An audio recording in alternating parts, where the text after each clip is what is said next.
2014 से कांग्रेस लगातार ये प्रयास कर रही है कि राहुल गांधी को प्रधानमंत्री बनाना है। ये नरेंद्र मोदी का नेतृत्व ऐसा होगा जहां राहुल गांधी राजनीति के उसमें कह ले कि पर्दे के पीछे चले जाएंगे। 10 साल में पार्टी का ग्राफ ऊपर तो नहीं गया है, नीचे ही आया है। राहुल गांधी का तरीका यह है कि जहां मैं खड़ा हो गया लाइन वहीं से शुरू होनी चाहिए। वंदे मातरम पर चर्चा होती है तो फिर तब संसद राहुल गांधी संसद में ही नहीं, घुसपैठियों पर बात होती है तो फिर अपने सहयोगियों को लेकर के वहां से चले जाते हैं, बाहर सुनने को तैयार नहीं है वो लीडर ऑफ ऑपोजिशन, लेकिन ट्रीटमेंट उनको पूरा प्रधानमंत्री वाला चाहिए। मोदी ने 19 में भी हरा दिया, मोदी ने 24 में भी हरा दिया, राज्यों में लगातार हार रहे हैं। प्रियंका गांधी का सामने से आकर सीधे बांग्लादेशी हिंदुओं पर बोलना एक तरह का मैसेज है। और राहुल गांधी अभी तक नहीं बोल पाए, और राहुल गांधी नहीं, जबकि नेता विपक्ष राहुल गांधी हैं। आप अगर राहुल गांधी की तुलना नरेंद्र मोदी से करेंगे तो आप खुद अपने साथ में बेईमानी कर रहे हैं, यह बात आप मान करके चलिए। दर्शकों, क्या गांधी परिवार में, क्या कांग्रेस के अंदर नेतृत्व परिवर्तन की आस जगी है?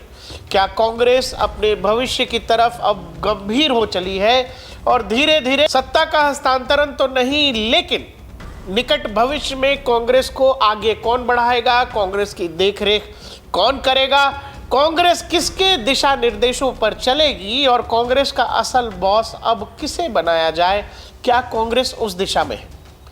कुछ चीजें आप गौर करिएगा। हाल फिलहाल प्रियंका गांधी का प्रधानमंत्री नरेंद्र मोदी और लोकसभा स्पीकर ओम बिरला के चाय पर मुलाकात की बात, उसके बाद प्रियंका गांधी की बांग्लादेशी हिंदुओं की बात करना, ये सारी चीजें एक दूसरे से जुड़ी हुई हैं।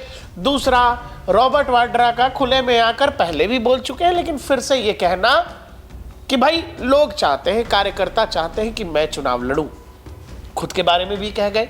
एक इशारा प्रियंका गांधी को लेकर भी दिया। और ये सब तब हो रहा था जब राहुल गांधी जर्मनी में थे। अब एक और खबर आई है, खबर ये कि रॉबर्ट वाड्रा प्रियंका गांधी के बेटे, राहुल गांधी के भांजे रेहान वाड्रा की सगाई हो गई है। उनकी सगाई हुई है अवीवा बेग, इमरान बेग जो दिल्ली के ही बिजनेसमैन हैं, उनकी बेटी के साथ। इन सभी चीजों को जब आप जोड़ेंगे तो आपको एक चीज समझ में आ जाएगी कि कांग्रेस धीरे धीरे उस तरफ जा रही है जहां कहीं ना कहीं कांग्रेस के अंदर की सत्ता, यानी कांग्रेस लीडरशिप राहुल गांधी से क्या हटकर प्रियंका गांधी और रॉबर्ट वाड्रा परिवार की तरफ, खुद रेहान वाड्रा की तरफ जाता दिखाई दे रहा है। हम ऐसा क्यों कह रहे हैं? क्योंकि नेक्स्ट जनरेशन आगे उस समय दिख रहा है कि शादी की बात हो रही है। अभी रेहान वाड्रा 25 साल के हैं, 2029 लोकसभा चुनाव से पहले 29 के आसपास के होंगे। राजनीति में शादी भी लोग कहते हैं कि उसमें भी राजनीतिक कैलकुलेशन का बड़ा ध्यान रखा जाता है। क्या आपको ऐसा लग रहा है? हमारे साथ राहुल जी हैं। ये तमाम खबरों का पहले आना और अब रेहान वाड्रा की सगाई की बात आना, सबको पता है कि राहुल गांधी ने शादी की नहीं और उनके बाद सीधे इमीडिएट उनकी कोई फैमिली नहीं है। तो कांग्रेस निकट भविष्य में किस तरफ जाएगी, कौन उसको लीड करेगा? क्या अब उस तरफ इशारा लोगों को मिल रहा है? राहुल जी देखिए प्रकाश जी, कांग्रेस के भीतर पिछले कुछ दिनों से बहुत खलबली मची हुई है और ऐसा इसलिए क्योंकि देखिए जैसा कि आपने बताया, इसके अलावा कुछ और आप घटनाक्रम देखिए। दिग्विजय सिंह इतने बड़े नेता हैं कांग्रेस के, पूर्व मुख्यमंत्री हैं, उनका ये कहना जो उन्होंने ट्वीट करके बाकायदा ये जनता जनार्दन को भी बड़ा संदेश दिया और कांग्रेस पार्टी को भी एक संदेश दे दिया। प्रधानमंत्री मोदी जब नीचे बैठे हुए थे ज़मीन पर, कि एक ज़मीन पर बैठा हुआ कार्यकर्ता मुख्यमंत्री बन जाता है, आज देश का प्रधानमंत्री और लंबे समय से प्रधानमंत्री है, उसके लेवल का, उसकी टक्कर का नेता ना तो बीजेपी के पास में है फिलहाल कोई, ना किसी विपक्षी पार्टी के पास में है। यह सीधे सीधे एक इशारा था राहुल गांधी और जो उनके सहयोगी हैं, उनके करीबी हैं, उनके लिए। दिग्विजय सिंह ने कहा कि हम तो बोले कि संगठन की क्या ताकत। क्योंकि देखिए बाद में तो जब पत्रकारों ने उनसे बात की तो कहना ही पड़ता, कैसे कह देते। और कांग्रेस के पास ऐसी कोई तस्वीर है भी नहीं दिखाने को, क्या दिखाएंगे? क्या दिखाएंगे? उन्होंने यही कहा कि देखिए मैं मोदी जी की जो नीति है उसका विरोधी हूं, मैं संघ का विरोधी हूं, लेकिन जो संगठन है मैं संगठन की तारीफ कर रहा हूं और बात संगठन की हो रही है। संगठन की बात अगर होती है तो फिर बात होगी राहुल गांधी के नेतृत्व पर, बात होगी प्रियंका गांधी के नेतृत्व पर। देखिए सोनिया गांधी के नेतृत्व की बात अब नहीं हो सकती क्योंकि उनकी उम्र हो गई है, उन्होंने चुनाव लड़ना छोड़ दिया है। पहले लोकसभा में वो जीत करके जाती थी, अब वो राज्यसभा में है, यानी वो सेफ कि भाई ठीक है कोई बात नहीं, हम संसद में बने रहेंगे लेकिन चुनाव नहीं लड़ेंगे। बात है राहुल गांधी की। राहुल गांधी को 2014 से तो आप मान के चलिए, ठीक है, 4 में तो सोनिया गांधी जी जुगाड़ में थी कि हम बन जाएंगे प्रधानमंत्री, लेकिन नहीं बन पाई, वो अलग कारण है। लेकिन 2014 से कांग्रेस लगातार ये प्रयास कर रही है कि राहुल गांधी को प्रधानमंत्री बनाना है। 2009 से ही मानिए राहुल जी, हाँ। 2009 से इसलिए मानिए क्योंकि उस समय कांग्रेस के अंदर इस बात की तैयारी हो गई थी कि 2-3 साल बाद ही हाँ। कि मनमोहन सिंह को हटाकर बना देते, लेकिन उस समय कांग्रेस की छवि इतनी खराब थी कि लोगों को ये लगा कि अभी अगर इमीडिएट राहुल गांधी को बना देंगे तो उनकी छवि तो धूमिल हो सारा जाएगी। का सारा ठिकरा राहुल गांधी पर फूट जाएगा। तो लोगों को ये लगा कि 14 में रहने देते हैं, भविष्य में तो 2-4-5 साल की बात है, सरकार का क्या है, सरकार जाएगी, कल को राहुल गांधी बन जाएंगे।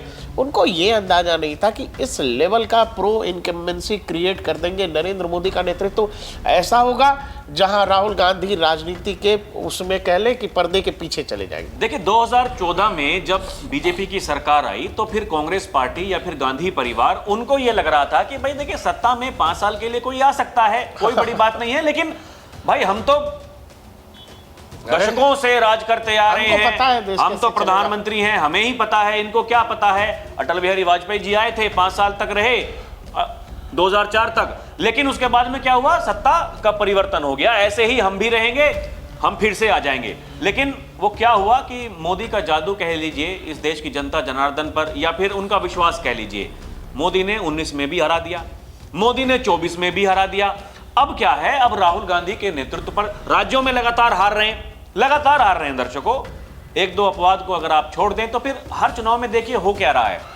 अब बीजेपी ने बना दिया अपना कार्यकारी अध्यक्ष, कुछ दिनों में वो राष्ट्रीय अध्यक्ष बन जाएंगे, नितिन नवीन, और वो 45 साल के हैं। ये कांग्रेस के लिए एक बहुत बड़ा चैलेंज मान लीजिए, एक बहुत बड़ी सीख मान लीजिए। कांग्रेस को अब ये लगता है कि देखिए अब हमें भी कुछ ऐसा ही करना पड़ेगा। अरे तो आप अध्यक्ष बना देंगे, प्रधानमंत्री भी बना देंगे क्या? यही तो बात, अध्यक्ष है मल्लिकार्जुन खड़गे, यही तो उनको बात है। जयराम रमेश बताते हैं कि नहीं, पढ़िए, पूरा पढ़िए। हाँ, क्योंकि राहुल गांधी, देखिए बात यही है। अब एक बड़ी बात यह है कि महासंगठन में अगर बदलाव होगा तो कुछ युवा चेहरे हैं जिनमें सचिन पायलट का नाम लिया जा रहा है, और कि उनको आप संगठन में लेकर के आएंगे, एक बड़ा पद उनको दे देंगे। लेकिन बात यह है, एक तरफ अब प्रियंका गांधी के करीबी हैं सचिन पायलट, ये कौन नहीं जानता। प्रियंका गांधी, सचिन पायलट एक टीम में रहेंगे, उसी में राहुल गांधी भी रहेंगे। अब राहुल गांधी के लिए समस्या यह है कि क्या वो प्रियंका गांधी, सचिन पायलट की तरह नहीं रह मिलकर के सकेंगे काम ना। कर सकेंगे? राहुल गांधी नहीं रह सकेंगे। वो कारण यह है कि राहुल गांधी अब हो गए हैं वामपंथी। राहुल गांधी के चारों तरफ जो चौकड़ी बैठी हुई है, वो जयराम रमेश हो या फिर केसी वेणुगोपाल हो। केसी वेणुगोपाल को तो केरल जाना है, केरल का चुनाव हारी कांग्रेस, और केसी वेणुगोपाल का कांग्रेस के अंदर मुझे लगता है कि कहानी खत्म होने जैसी स्थिति होगी।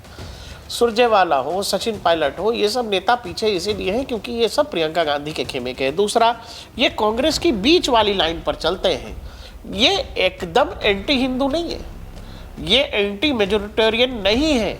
लेकिन आप जब राहुल गांधी की भाषा देखोगे, जयराम रमेश की भाषा देखोगे, जिनके इशारे पर आजकल कहा जाता है कि राहुल गांधी जिनकी बात सुन रहे हैं, मान रहे हैं, जब आप उस खेमे की बात सुनोगे तो आपको समझ में आएगा कि वो मैक्सिमम एंटी हिंदू बातें कर रहे हैं, या फिर जिसमें लोग कहते थे कि जी ये तो देश के विरोध की बात कर रहे हैं। ये सब का सब प्रभाव जो है वो वामपंथ का प्रभाव है। प्रियंका गांधी का सामने से आकर सीधे बांग्लादेशी हिंदुओं पर बोलना एक तरह का मैसेज है। और राहुल गांधी अभी तक नहीं बोल पाए, और राहुल गांधी नहीं, जबकि नेता विपक्ष राहुल गांधी हैं। राहुल गांधी बोल ही नहीं पाएंगे, पार्टी के युवराज राहुल गांधी हैं। हाँ, वो लिख ही नहीं पाएंगे। तो ये संकट आप समझना कि कांग्रेस के अंदर बहुत सारे लोग इस दुविधा में हैं क्योंकि उनको पता है कि राहुल गांधी की जो लाइन है उस लाइन पर तो हम नहीं जीत सकते। दूसरा, आप केंद्र की सरकार से, जो मजबूत और चुनी हुई सरकार है, आप उससे विपक्ष में हैं, इसलिए हमेशा टकराव की ही मुद्रा में रहेंगे, ऐसा नहीं चलेगा। देश की संसद में बहस के लिए वो दिया जाता है, स्टेज दिया जाता है, बहस के ही तरीके से हो सकता है। राहुल गांधी का तरीका यह है कि जहां मैं खड़ा हो गया, लाइन वहीं से शुरू होनी चाहिए। है वो लीडर ऑफ अपोजिशन, लेकिन ट्रीटमेंट उनको पूरा प्रधानमंत्री वाला चाहिए। ये संकट उनको लोग समझा नहीं समझा पाएंगे क्योंकि ये वामपंथियों के साथ दिक्कत है। आप जेएनयू के भी बच्चों से मिलेंगे जो लोग लेफ्ट की विचारधारा फॉलो कर रहे हैं या नेतागिरी कर रहे हैं, वो सब ऐसे ही होते हैं। जहां डिबेट की कोई गुंजाइश नहीं है, बहस की कोई गुंजाइश नहीं है, उनका केवल एक मकसद होता है कि वो ज्ञान देंगे और आप सुनेंगे। दूसरे तरफ से ज्ञान लेने की कोई प्रवृत्ति वो साफ खत्म हो जाती है। ये कारण है, अगर उनको समझाएंगे तो फिर वो लड़ेंगे। हाँ, फिर वो और लड़ेंगे यही आपके कारण साथ है में। कि आपने देखो कि राहुल गांधी अगर कहीं किसी बैठक में बैठ जाए तो खबर यही आती है कि तनाव हो गया, वहां टकराव हो गया। लेकिन प्रियंका गांधी जब चाय पर जाती हैं, वहां हंसी टिटोली भी हो रही है, वहां मजाक भी हो रहा है, बेसिकली माहौल लाइट है। प्रियंका गांधी का बयान देखिए ना आप, वो जो भाषण वो कर रही थी, जिस समय उन्होंने बहुत गंभीर बात कही अपने भाषण में संसद में, जिस समय वो बोल रही थी वंदे मातरम पर, तो वो भाषण सुनने लायक है। देखिए अमूमन हम प्रियंका गांधी की राजनीति को पसंद नहीं करते हैं, क्योंकि देखिए ये एक और मतलब एक फ्लॉप कैंडिडेट ही है अगर आप मान के चलें तो, क्योंकि हम अपने मन से नहीं कह रहे हैं। आप 2019 का लोकसभा चुनाव देख लीजिए, आप 2022 का विधानसभा चुनाव देख लीजिए।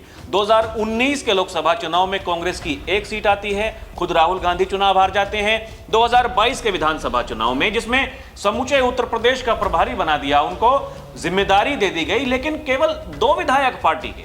अब आप सोचिए, तो ये बड़ी बात है। लेकिन अगर तुलना राहुल गांधी से होती है, उनके भाषण की तुलना अगर होती है, उनके बयानों की तुलना अगर होती है, जो मुद्दे वो उठा रही हैं उनकी तुलना अगर होती है, कांग्रेस के ही अंदर लोग मानते हैं तो फिर कि प्रियंका गांधी आए तो इमरान मसूद ने अभी कहा ना, हाँ देखिए इमरान मसूद का इमरान मसूद ने कहा कि वो प्रधानमंत्री होते। ये सब ऐसा नहीं है, ये सब बतला रहा है कि कांग्रेस के अंदर एक टकराव है, भाई बहन हाथ मिलाकर चल रहे होंगे, लेकिन दोनों टीम में एक टकराव है। ऐसे में मैंने फिर आपसे कहा कि राहुल गांधी शादी ब्याह तो किए नहीं, कभी करेंगे, भविष्य में तो करेंगे, फिलहाल तो कहीं कोई खबर है नहीं। तो कांग्रेस का नेतृत्व कल को करेगा क्यों, कौन?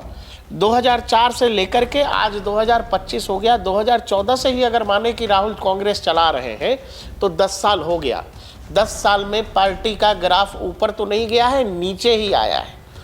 अब जो लोगों को लगता है कि 54 से 99 होना प्रगति है और जीत है, वो राहुल के नेतृत्व पर भरोसा कर सकते हैं। लेकिन कांग्रेस के ही अंदर लोग ये मानने लगे हैं कि राहुल गांधी से तो काम चलेगा नहीं। दूसरा, राहुल गांधी का स्टाइल जो है पॉलिटिक्स का, वो क्या है, पार्ट टाइम पॉलिटिशियन है। कहने का मतलब, संसद में पॉल्यूशन का मुद्दा उठाएंगे, कोई मुद्दा उठाएंगे, और जब डिबेट होगी तो पता लगा राहुल गांधी देश में नहीं है, राहुल गांधी जर्मनी में। वंदे मातरम पर चर्चा होती है तो फिर तब संसद राहुल में गांधी नहीं संसद में ही नहीं। घुसपैठियों पर बात होती है तो फिर अपने सहयोगियों को लेकर के वहां से चले जाते हैं, बाहर सुनने को तैयार नहीं है। ये वो वाली बात है। देखिए, आप अगर राहुल गांधी की तुलना नरेंद्र मोदी से करेंगे तो आप खुद अपने साथ में बेईमानी कर रहे हैं, ये बात आप मान करके चलिए। आप नरेंद्र मोदी के साथ में बेईमानी नहीं कर रहे हैं, आप खुद के साथ में बेईमानी। राहुल गांधी हो गए होते प्रधानमंत्री, लेकिन उनका बैड लक ये है कि नरेंद्र मोदी जैसा नेता है। एग्जैक्टली। और देखिए यहां बड़ी बात यह है, वो तुलना ये करते हैं कि भाई साहब देखिए, संसद चल रही है लेकिन नेता विपक्ष है नहीं। कहेंगे कि भाई नेता सदन भी नहीं है। नेता सदन प्रधानमंत्री है, नेता सदन विदेश जा रहा है, वहां पर बहुत सारे एमओयू साइन होने हैं, उनके साथ में विदेश मंत्री है, उनके साथ में एनएसए हैं भारत के, बहुत सारी डील हो रही हैं दर्शकों। लेकिन एक नेता विपक्ष, कम से कम भाई उन्हें तो विपक्ष के मुद्दे उठाने हैं, इस देश की जनता के मुद्दे तो उन्हें उठाने हैं। वो तो संविधान हाथ में लेकर के चलते हैं, संविधान को बचाने वाले हम हैं। तो फिर कम से कम जब संसद में कोई चर्चा होती है तब तो आपको वहां उपस्थित होना चाहिए। और केवल टी शर्ट पहनकर चलने से आपको ये लगता है, उनके तो जो चाहने वाले हैं वो तो ये कहते हैं राहुल गांधी टी शर्ट पहनते हैं तो उनको प्रधानमंत्री बना देना चाहिए, राहुल गांधी जिम जाते हैं तो उनको प्रधानमंत्री बना देना चाहिए, मतलब राहुल गांधी की बॉडी बनी हुई है तो फिर उनको प्रधानमंत्री बना दो। अरे भाई साहब, ये तुलना आप कैसे करेंगे? नेता होना क्या बॉडी बनाने से कोई ताल्लुकात रखता है क्या? नेता होना क्या टी शर्ट पहन के चलने से और फिर कुर्ता पजामा पहन के चलने से ये तय होता है क्या? ये तो आपको तय करना पड़ेगा कि नेता कौन है। हाँ, अगर राहुल गांधी की तुलना प्रियंका गांधी से होती है तो ये कहा जाएगा कि प्रियंका गांधी उनके सामने ज्यादा बेहतर तरीके से मुद्दों को रखती है। कांग्रेस इस बात से बचना चाह रही थी, लंबे समय से बचना चाह रही थी कि दोनों भाई बहनों में लोग अंतर न करें, लोग तुलना न करें। इसीलिए बताया ये जाता है कि लंबे समय तक प्रियंका गांधी को चुनावी राजनीति, संसदीय राजनीति से इसलिए भी दूर रखा गया क्योंकि लोग सीधे सीधे आकलन करेंगे, लोग सीधे सीधे तुलना करेंगे। लेकिन जब हार पर हार, हार पर हार, हार पर हार ही होने लगी, जब पार्टी सीधे रसातल में ही जा रही है, तो ऐसे में फिर कब तक प्रियंका गांधी को रोका जा सकता था? 2024 लोकसभा चुनाव हम लोग पहले भी बोल चुके हैं किस तरह से उनको रोका गया। अमेठी रायबरेली में बाद में जब चुनाव हो जाते हैं, बाद में वो उपचुनाव में वायनाड से चुनाव जीत करके आती हैं। अब कांग्रेस की नेक्स्ट जनरेशन नेक्स्ट जनरेशन से जुड़ी हुई खबर आ रही है। क्या रेहान वाड्रा की सगाई हुई है और वो किन्हीं बिजनेसमैन हैं इमरान बेग, उनकी बेटी के साथ शादी करने जा रहे हैं। दोनों ही परिवारों की इसमें रजामंदी है। इस शादी को केवल शादी के तौर पर मत देखिए। रेहान वाड्रा 25 साल के हैं। रॉबर्ट वाड्रा कह रहे हैं सामने से कि कार्यकर्ता चाहते हैं कि मैं चुनावी राजनीति में आऊं। प्रियंका गांधी का सीधे सीधे बांग्लादेश के हिंदुओं के लिए बोलना, प्रधानमंत्री से मिलना और बातचीत करना, ये सब कुछ वो संकेत दे रहा है जो राहुल गांधी इन टीम के लिए शायद भविष्य में ठीक नहीं है कि कांग्रेस अब दूसरे नेतृत्व, या यूं कहें कि कांग्रेस को उस नेतृत्व की तलाश है जो वाकई में कांग्रेस को आगे ले जा सके। क्योंकि राहुल गांधी जिस माइंडसेट और जिस तरीके से कांग्रेस को चलाना चाहते हैं, कांग्रेस कहीं जाती हुई दिखाई नहीं दे रही है। देखते रहिए DNP इंडिया, हर खबर भरोसे के साथ।